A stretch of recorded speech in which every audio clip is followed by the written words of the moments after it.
जय हिंद दोस्तों। जुलाई 1944 में जब महात्मा गांधी की तबीयत खराब होने के कारण ब्रिटिश सरकार ने महात्मा गांधी को जेल से रिहा कर दिया था कुछ हफ्ते पहले। महात्मा गांधी ने पुणे के हिल स्टेशन के पास जाकर रेस्ट किया करते थे और वहीं रहकर जनसभा को भी संबोधित किया करते थे। और एक दिन महात्मा गांधी ने एक जनसभा को संबोधित कर रहे थे और उनकी सभा में 15 से 20 लोग काले झंडे लेकर हल जाते हैं और गांधी जी के खिलाफ नारे लगा रहे थे। और उस भीड़ में शामिल था नाथूराम गोडसे।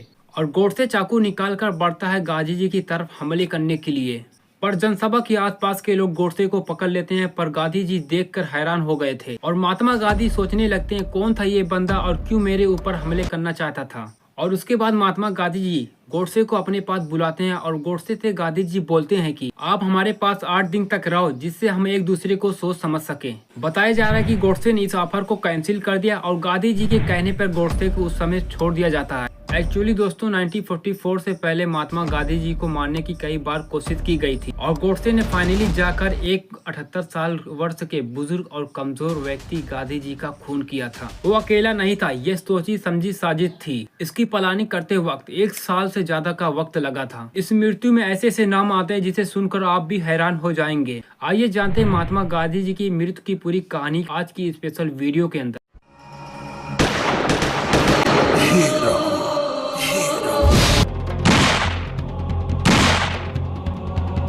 तीनों गोलियां आगे बढ़ते हुए उस दुबले पतले शरीर के सीने में लगी थी। सबसे पहले कुछ नाथूराम गोडसे के बारे में जान जाते हैं। कौन था नाथूराम गोडसे?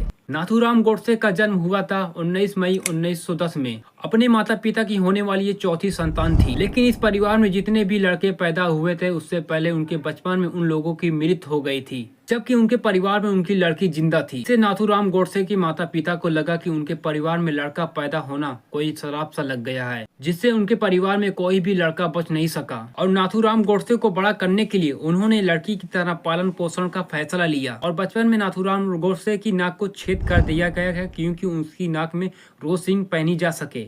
स्कूल जाने से पहले नाथूराम गोडसे को लड़की वाले कपड़े भी पहनाया जाता था और लड़की की तरह इसे ट्रीट भी किया जाता था।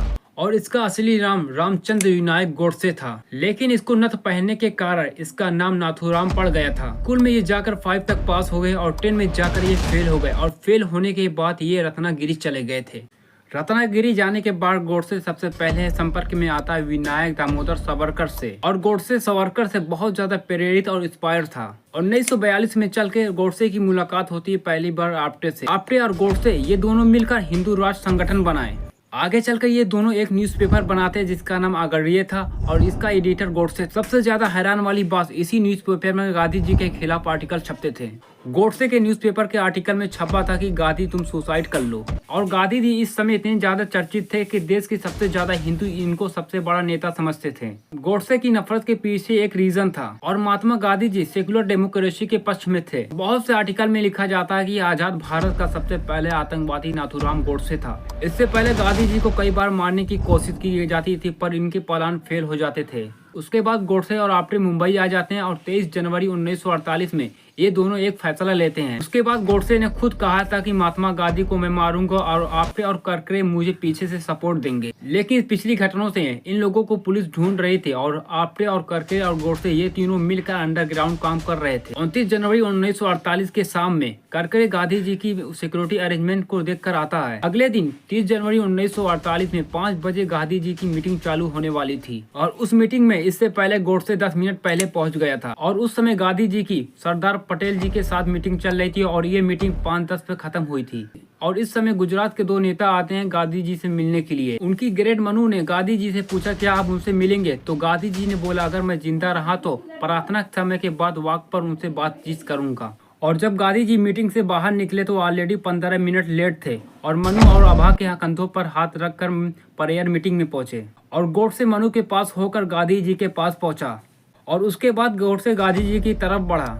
जैसे ही गोडसे गांधी जी के पैर छूने लगा था वैसे ही मनु ने मना किया और बोली हम सब ऑलरेडी लेट हैं। लेकिन इतने में गोडसे मनु को धक्का दिया और नमस्ते गांधी जी बोलकर और रिवॉल्वर निकालकर 3 गोलियां गांधी जी के ऊपर चला दी और गांधी जी के मुंह से उस समय सिर्फ एक ही वर्ड निकला था, हे राम।